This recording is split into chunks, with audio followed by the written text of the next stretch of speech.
welcome to Unforbidden Truth. I'm Andrew. Today I'll be speaking with convicted murderer Donald Middlebrooks.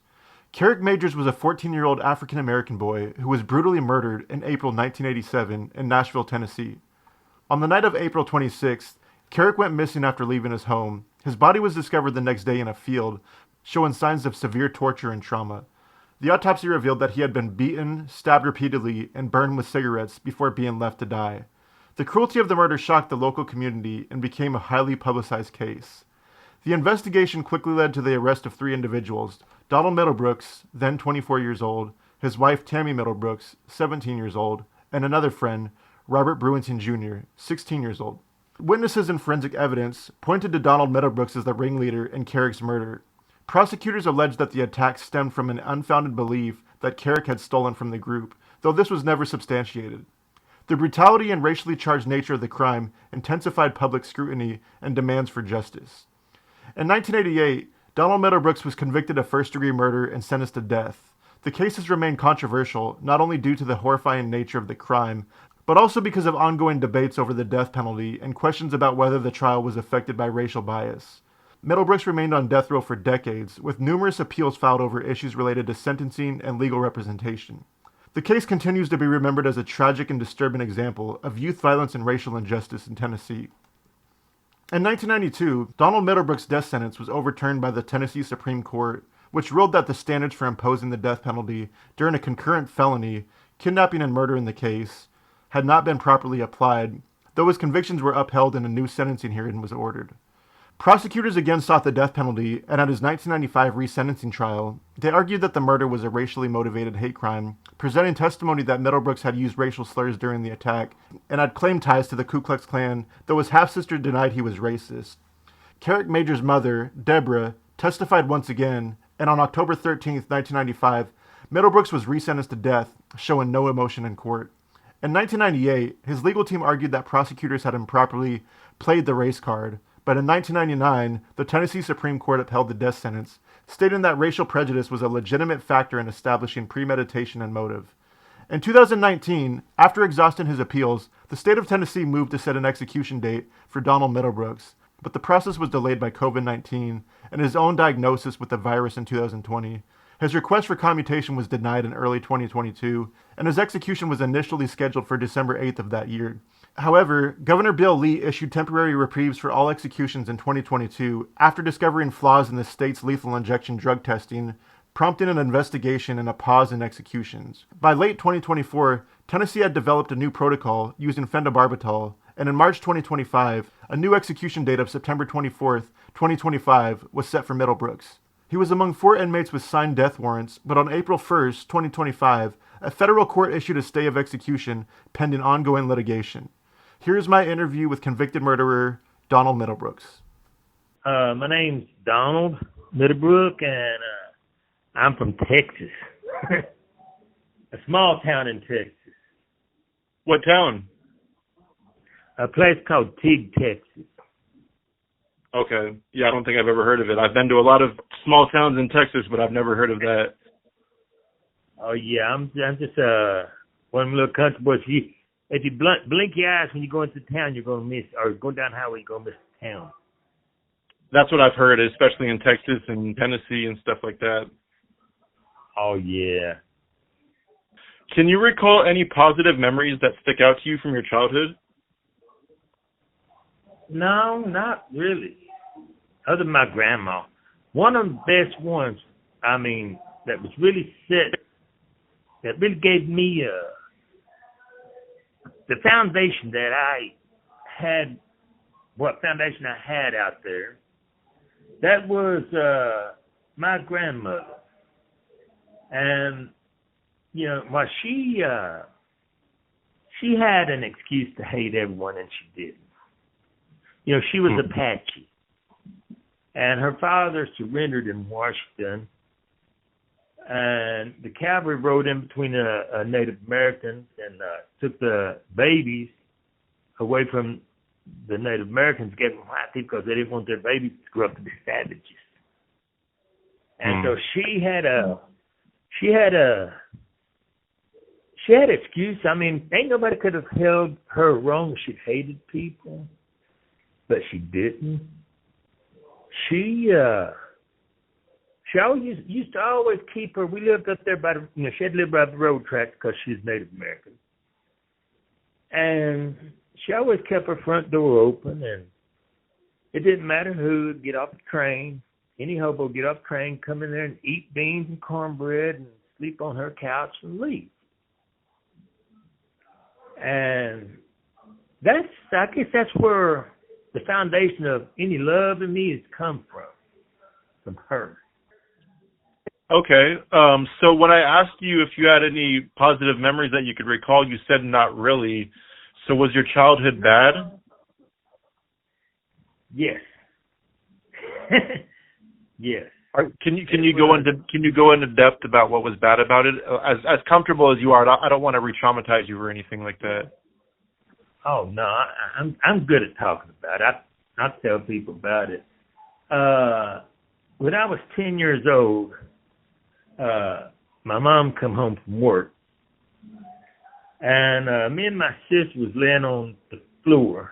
It was what they call government low-rent housing. We lived there, and we was laying on the floor, and we was watching something called Looney Tunes. It's cool, it just gotten out. And is there if I cuss on this? My mom said, she came in, and she looked at us, and she said, I wish the hell that's all I had to do, lay on my ass and do nothing. Well, that sort of threw us, because Mom don't lose temper like that. And then about 5 minutes, Mom went and got a tea out of the refrigerator. And she come back and told Sharon to go to her room. And she told me, one of us is going to start help make money around there. We're going to help pay her bill, keep her keep. Of course, me being 10, I didn't quite understand what she meant. I had like a little piggy bank. I went and got it and, gave it to her, but that's not what she was talking about. And she made me, had me to choose between me and Sharon, my baby sister, which one of us was going to start servicing men, our other, grown, older men. And, of course, my baby sister, I love my baby sister, so I chose me. But I put one stipulation on it,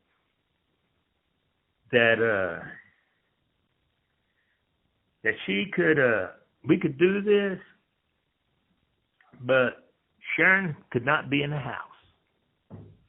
She had to stay at Jimmy and Susie's or somewhere like that. And Mom, she sort of looked at me, she said, boy, are you trying to bargain with me? And luckily, at 10 years old, I don't know how I knew this. I said, no, but you wouldn't want her here to see this, would you?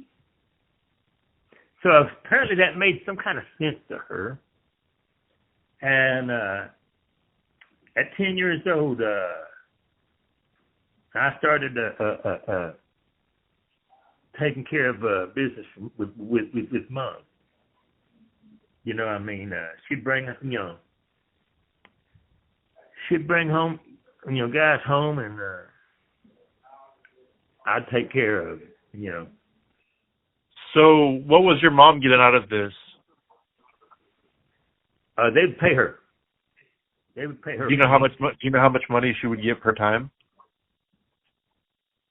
No, I don't know how much. I remember the first time is in Worthing, Texas. The first time that it happened. You know what a cedar bed is? I had me one of them. I love that cedar bed. It was nice. Well, she's the one that stripped me down and tied me face down on the bed. And there was two guys that came in and took turns raping me and stuff while she was there, and then they paid her. And that's how I got introduced to to that, to being trafficked, by her. It continued until I was about 13, and I actually took everything into my own hands, my life, and made myself get taken away from home. What about your sister? What happened to her? Well, I didn't find out until after I had been incarcerated that it had happened to my sister too. That was part of the agreement that I had made with Mom to, that sharing was off limits automatically. My mom lived in the bars, and I had to take care of my sister, and sharing was off limits. And I learned that after I had been going to court and everything in court, I learned that Mom actually turned her attention on sharing,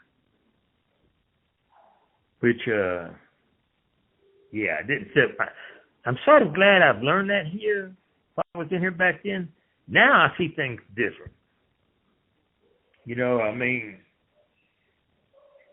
It's hard to, it's really hard to picture, that through Mom's eyes, but it's like Miss Wolf told me one time, Janet, she used to come out here and teach us, and she says, have you ever stopped and looked and thought, what made your mother think that it was all right to do that? And I've got to think about that, and I'm like, that's deep. You asked your mother that? No, I had Jan, a person come out here to teach me that, to teach me to stop looking through my eyes and start looking through my mom's eyes. What made her think that it's all right to treat her kid like that? Because I know a lot of moms, and they'll fight you tooth and nail for their babies. Right. So it has to be what happened in her past that make her think that was acceptable. Besides the constant being trafficked and raped by men at the hands of your mother, was there any other type of abuse that went on towards you, like against yourself growing up as a child? Just, when I ran away. I've ran away several times, and one of the results of running away, every time the police always caught me, they always put me right back in the middle of that. And the punishment was I got bit. My mom bit me in a certain area. Or squeezed. My sister witnessed a lot of that. But I just, other than that, no. No, I was lucky to have my grandmother. She was a blessing. Did your grandmother know about the abuse that the men were putting you through at the hands of your mom? Oh, Lord, no. I was really too ashamed to tell anybody because, in my mind, I'm a dude. That don't happen to dudes. You don't get that. Don't happen. And so, the only one that ever knew that something was wrong was one of my teachers. And that was, Miss Bateman. She knew that something was wrong with me. But she really never got deep into what was wrong with me because back then, people was called busybodies if they got involved in other people's business. Where was your father growing up? My father passed away when I was about 4 years old. Theodore died. His name was Theodore Middlebrooks. He died when I was about 4. And my sister, Sharon's father, which was Leslie Till, actually my stepfather, he was just as rough as her. He didn't mind smacking you and stuff. Did you suffer any type of trauma growing up besides the abuse? No, I just, well, I mean, all my life I've been afraid. I've been, when that happens to you, you don't open yourself for love. If someone says love, you look at their hands and see what they're doing with their hands. Because most times, the only time you've ever heard that word is when someone is trying to hurt you. I mean, you don't allow anyone to get close, and that really makes it hard on relationships as well. I've had a lot of a lot of messed up relationships because of my upbringing. When you say a lot of crazy or messed up relationships, are you referring to like with men or women, or like what was messed up about them? No, my girlfriends and wives. Well, I had a really messed up relationship with my wife. Was that Tammy Middlebrooks? No. Yes. Okay. Yeah, that's my girl. She put up with a lot. She really did. Okay. Yeah, we'll talk about her in a little bit, because she's one of your co-defendants. But we'll talk about her in a little bit. Yeah. So I know you spoke a lot about it. But what was your behavior like growing up, even after you left home? I think you said at 13. Like how did you behave at home after you escaped the abuse and everything? I'd always try to be out of sight. And I've learned that silence really puts you out of sight. But I also flew off the side sometimes. I mean, I call it flying off the side, like shooting at cars with a BB gun or throwing gravel at a car, just really dark stuff. I mean, I just really, I remember I burglarized my first laundromat when I was about 12 years old. Left fingerprints and nothing happened. So about 13, I forced myself to get taken away from my mom. And the way I did that is there was a woman who lived down the road that was in the hospital. And I went and broke into her house and busted out all the windows, and I put my fingerprints everywhere. I had watched that on Beretta. Don't do the time that you can't do the crime thing. I had watched that and them fingerprinting people. So I figured my escape, that was my only escape out of that situation. Because if I ran, the police would put me back into that situation. So the only option I seen myself as having was to break crime enough, or to commit a crime that was serious enough that I'd be sent away. So circling back a little bit, what was your behavior like in school? Did you finish high school? Did you graduate high school? No, I dropped out in the 7th grade. What was that due to? I just trying to work and just getting myself together. I was lost. Seriously, I was just out there. I was just lost. I mean, I didn't feel like anyone cared. And when you feel like nobody in this world cares, you don't care. And it's like I just quit caring about me. I quit caring about education. I quit caring about life. I mean, I just went from day to day as a zombie. So, Donnie, did you engage in any type of criminal activity as a juvenile prior to turning 18? Yeah. Actually,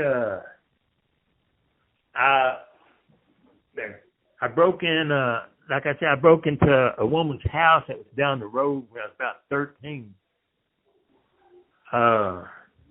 And I stole everything out of the house and put it up under the house next door. And put my fingerprints everywhere to see, so they would know who did it. So I'd be taken away. Stole bicycles. I mean,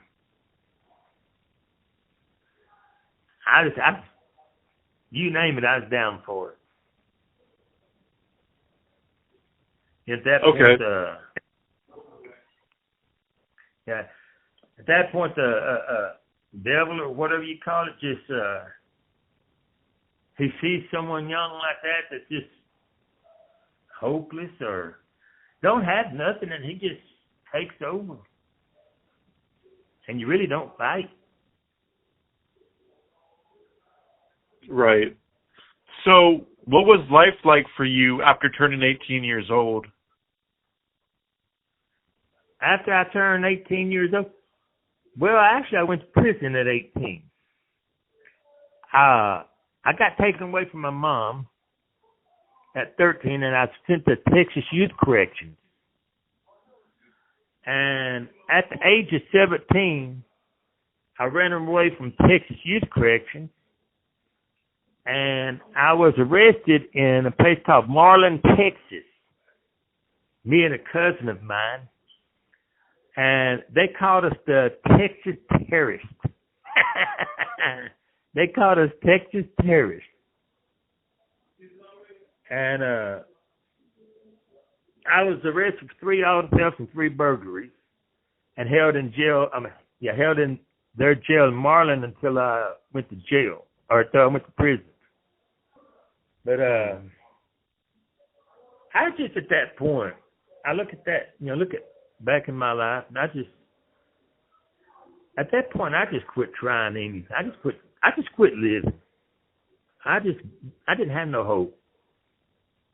Grandma was my only hope.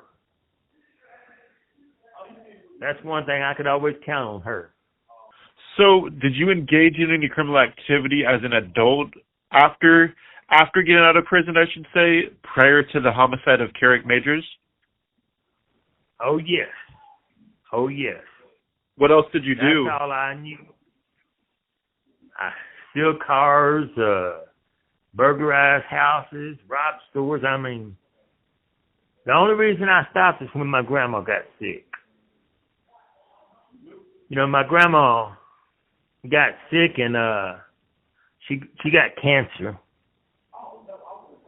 And she come home to die, or she come back to her house to die. Now that's hard to talk about.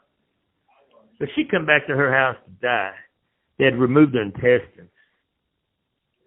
And when Grandma died, everything died. I just quit. I quit crying. And then about 2 weeks. About 2 weeks. It's actually about 3 days after her death that I was arrested and sent to sent to Austin State Hospital. Now, this would be probably about 5 months before this crime. And I did 90 days there. And I got out. Well, they tried to get me out. I went to the Brazos Valley. Oh, man, what's the name of that place? It's Outpatient House or something like that. I went there, and I told the dude that I wasn't ready yet. I wasn't ready to be out in the free world yet. And me and him argued a little bit. And I took Mr. Pibb tab. I still got a scar on my arm. But I sat down on the curb, and I sharpened the tab, and I cut up, the side of my arm. and he sent me back to the Austin State Hospital. And the doctor there told me this, now, Middlebrooks, look, you've been here 90 days. We don't have no place for you. You don't have no insurance left. I said, but, I was still needing help. And he said, we can't help you. You got to go. Well, I'm sitting there with this doctor, and I'm sitting there with two orderlies, bunch of guys, and you get to wondering, well, now, what in the world would help me stay here? Here's these all men. So I got thinking, I said, Doc? He said, yeah. I said, I got a girlfriend here. So he gets that little side, smile on the side of his lips. He says, I'll give you a week then. So that bought me a week. And after the week was up, they tried to remove me out of the Austin State Hospital. And I wrapped myself around the doctor's desk, the big desk leg. And the orderlies took me off and walked me outside the gate and shut the gate. And that's where I met Tammy and my mom. That's the one I married. She was with my mom. I had, at that time, if you ever see any old pictures of me, you can look at them eyes. He does not need to be on the street. He really don't. I hate to say that, but those eyes is vacant. That individual does not need to be out there. So, Donnie, tell me how you met your two co-defendants, Robert Brewington Jr. and Tammy Middlebrooks. What was your relationship like with the both of them up until this case took place? Well, Tammy was my wife. When we got married, I met her outside of the Allstate Hospital, which she come got my sister. I knew. It's like, even in my stupid state like that, I remember, the one thing I remember most of all is I walked towards your car, and I looked, and there was someone, the most beautiful face I have ever seen in the world, looking over that back seat with a smile. Oh, my God, did she have on a smile. That was my wife. That's Tammy. I climbed in the back seat, and she had on a pair of blue jeans. Her sister's, she had on her sister's tennis shoes, and she had on a pair of blue jeans that had like holes in her knees. And I stuck my finger in her knee. I was playing with the knee and talking to her. And that's how I met Tammy, and eventually we got married. It's pretty awesome. Even in that state of mind that I was in, life was pretty good. What about Robert Brewington? How did you meet him? I met him on the street here in Nashville. How far before the crime took place? Probably about a month. Okay, so it was fairly recent. So you didn't really know him that well. Yeah. No, sir. Let's talk about the crime you're in prison for now. You're on death row for the murder of 14-year-old Kerrick Majors. Can you walk me through everything that led up to the murder of Kerrick Majors and what followed after the crime took place that day? Well, one of the events that took place is, they always say that he died as a race crime. That's false. He died because he was slow. I hate to say that, but you had evil people out there then with a very evil intent. And they was, Kerrick had mentioned some days earlier that he come from money. Well, the whole idea was to grab grab either him or one of the kids he's with and get money. The kidnap thing. And it all went crazy. And he got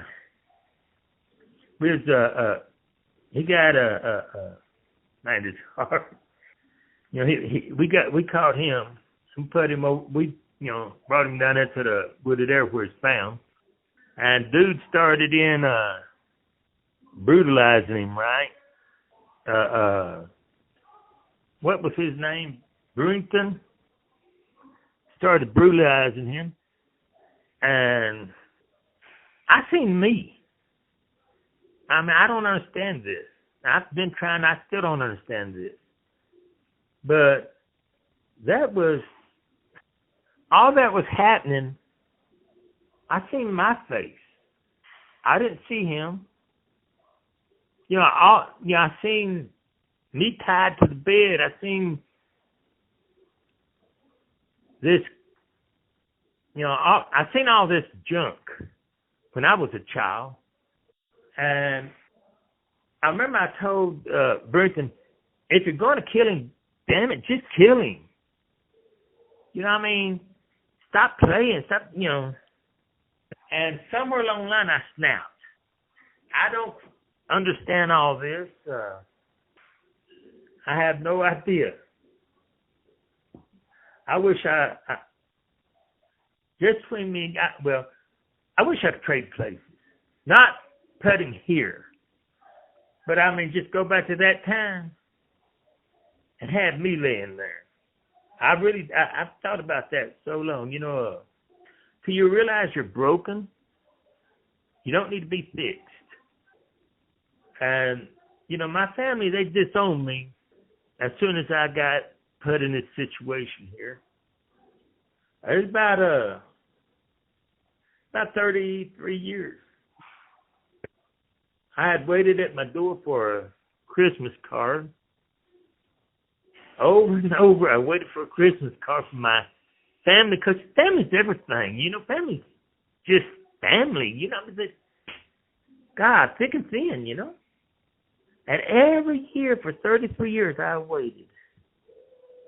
And then I was waiting on 33rd year, and the guy came in that passed out the mail and walked past my cell, and I mean, it was just like a lightning bolt just busted inside my heart. I covered up my door. I went back to the back of my cell, and I mean, I just bawled like a baby. I mean, I just cried. And there was a voice inside of me that said, how does that feel? And I'm like, how in the hell do you think it feels? That's what my response.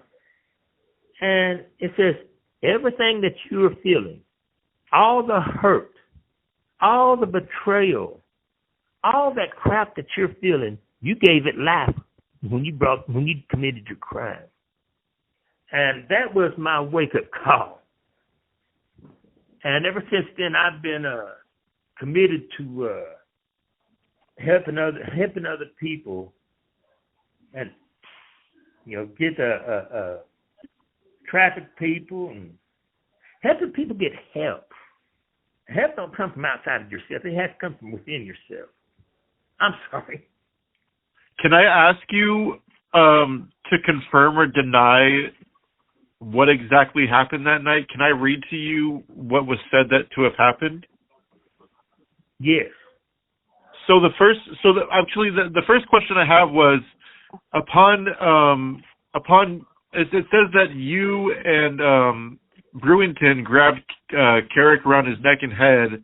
It says that not yourself, but Brewington was yelling racial slurs at him as you two grabbed him and tied him up. Is that true? Yes. For how long do you think was he yelling racial slurs at him as you guys were tying him up? I didn't hear no racial slurs. I don't really remember, but I mean, I know his cussing him and he smacked him and stuff, and we we tied him up and kept him there. I mean, I don't remember. I'm not saying he didn't, but I Right. don't, It says later on that either you or Brewington had urinated on him, and it says that he was tortured with brass knuckles with a stick and all that. Did all of that actually happen? No.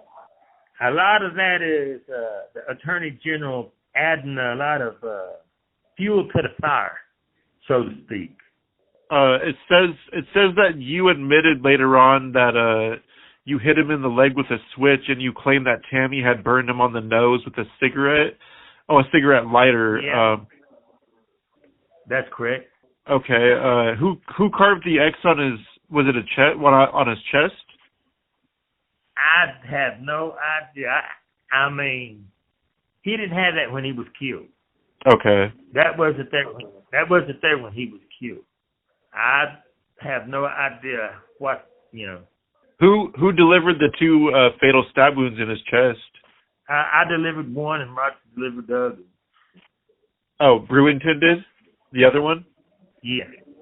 Yeah. Oh, okay.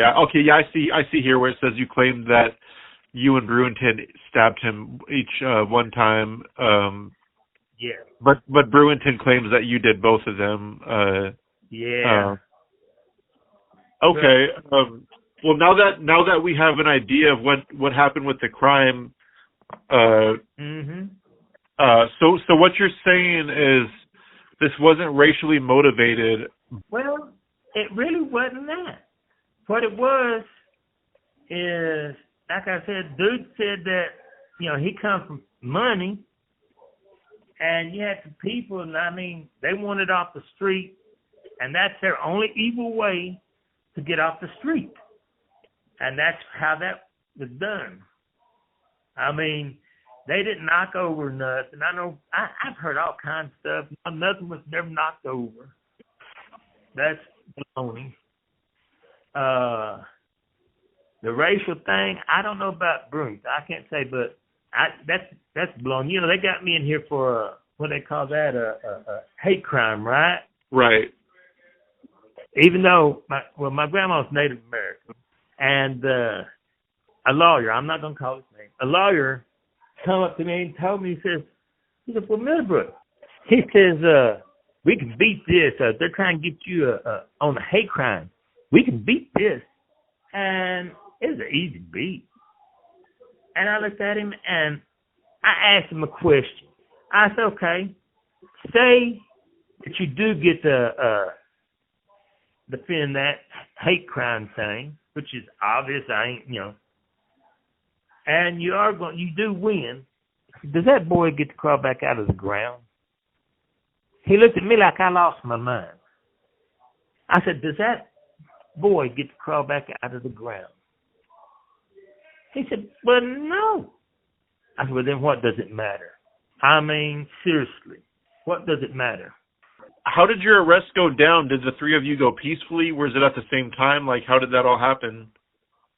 Well, the first one was Brewington. From what I understand, he called the police, and they come talk to him and seen blood on his rings. And they took his rings and come find out it matched the victim. So they arrested him, and he told where me and my wife was. Okay, so it was like the same day that all of you were arrested, like within a few hours. Oh yes. Okay, all right. I don't think you were, but was your wife or Brewington offered any type of plea deals? I don't think so. Okay, you weren't offered any, correct? No. I tried to get them to give my wife one, but... Did any of you receive any federal charges when it came to hate crimes, like hate crime statutes and stuff like that, or... No. No, so did the prosecution try to argue in court that this was a hate crime? No, Zimmerman just said it was a hate crime. Okay, so you think it was more the media and less of the prosecution? Probably. Okay. Well,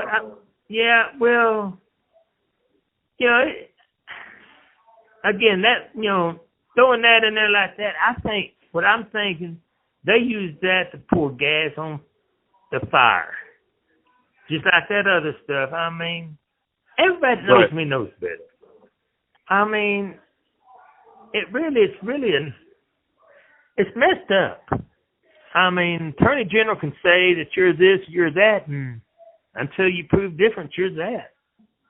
So after you were convicted and heard your sentence, you know, that you'd be receiving a death sentence, how did you react emotionally, or did you see it coming?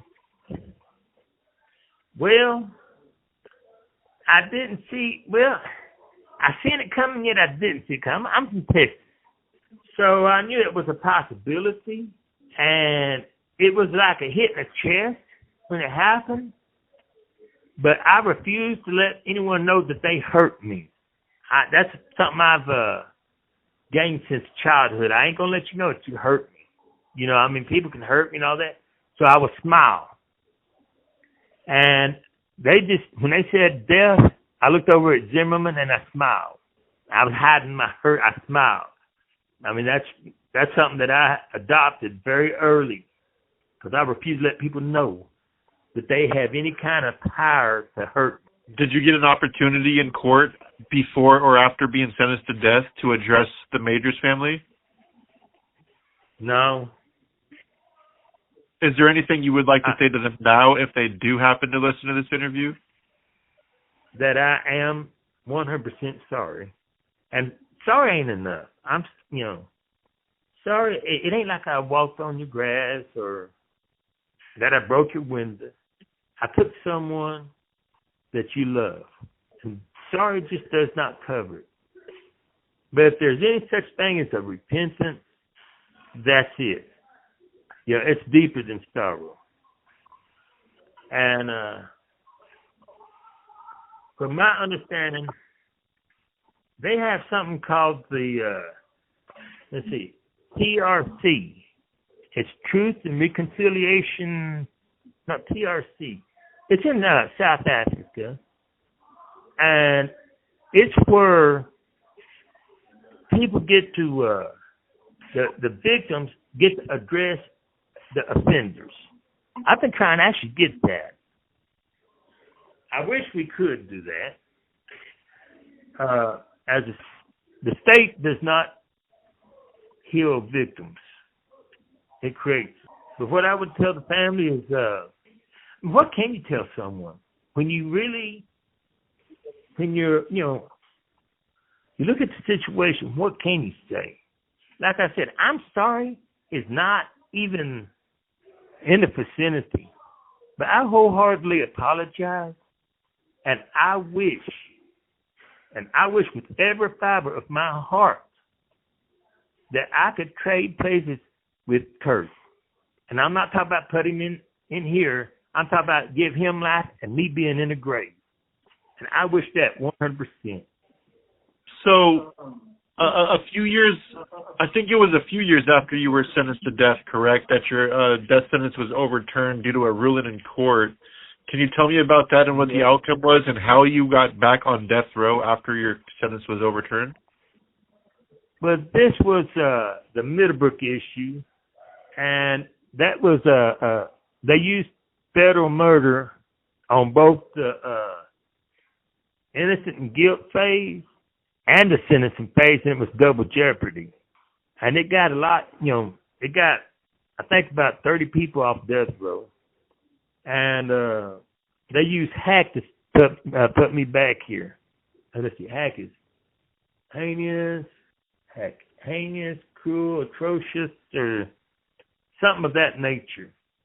Yeah, I used hack. Later on, it became unconstitutional. But I think right now, when that occurred, I don't think spiritually I was ready, to be honest. I know that sounds stupid, but I just do not think that I was where I am now. So you said that is it called the Middlebrooks Law? Is that what it's called? Yes, sir. Okay, so the Middlebrooks Law, Did that get people off of death row that were innocent, or did that get people off death row that were guilty as well, like that admitted guilty? Well, I'm not really sure which is, be honest with you, I'm not really sure which is which. I've come to a determination after talking to a bunch of guys in here, and I ain't going to play patty cake. I mean, you know, I'm from Texas, but there's people on death row that don't need to be on death row. I mean, I've seen that. You know, I'm walking around, and I don't say nothing. But I walk around here, I've got this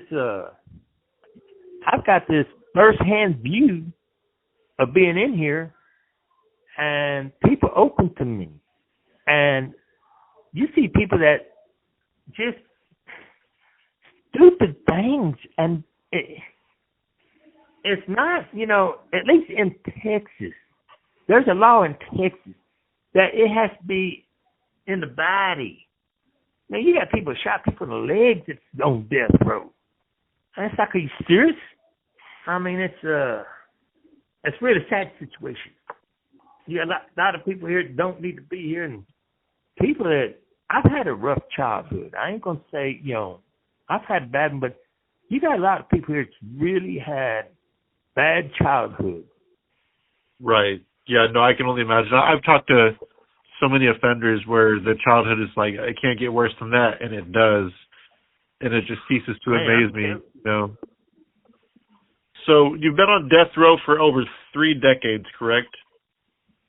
Yes, sir. Yes, sir.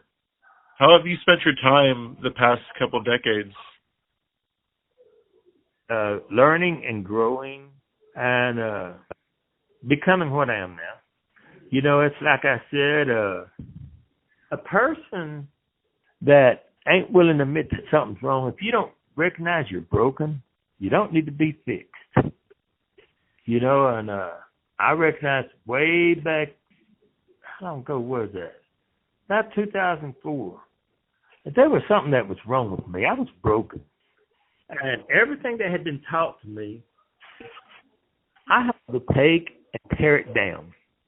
And that's like taking apart a house brick by brick and rebuilding it. I had to rebuild it, and I mean, it was this with this mediation stuff, you know, like I said, that reach class. I was in that, and I graduated Lipscomb University. I got that mediation in there, conflict management. I mean, and I'm still learning, still growing, and it's been a good, you know, it's been a good turnabout, so to speak.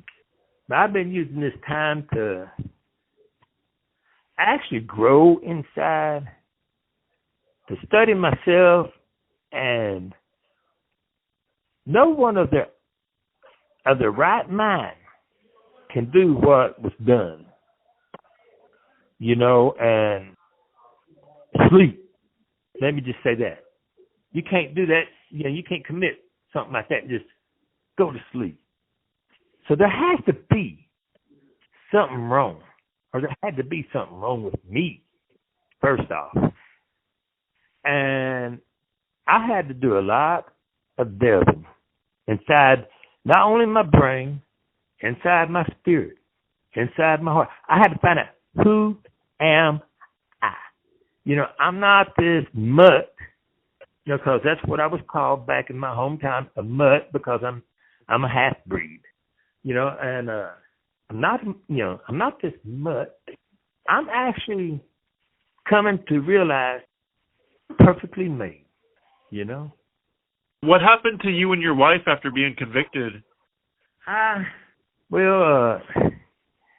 we was convicted, before we was convicted, I met with her, and I told her, I said, look, you don't have, you go get you someone to take care of you. She said, huh? And I told her to, whenever she got out, to go and, you know, find her a guy to take care of her, because either I'm going to be doing life in prison, or I'm going to be here forever. Lord knows I have been. But, you know, and she's a good girl. She's not a bad girl. She It all depends on the guy she's with. She's actually a very good person. And I told her if she goes out, she finds her a good guy, then she's going to be all right. She's a good person. Tammy's always been a good person. I mean, it's as my girl, though, man. And finally, see, in my life, I ain't never had nothing. Not even my bedroom was mine because my mom took and tied me down there. I didn't want that no more. I've never had nothing worth having in my life. Everything has been always secondhand crap. And then finally, here is this beautiful woman. And she is just totally amazing, right? And what's even more amazing is she loves me. I mean, I've never been loved before. My grandma loved me, I guess. I doubt my mom ever did, but this woman loved me. And it was really awesome. I finally had a purpose, a reason in life. And that's what I hate. I still screwed it up, as usual.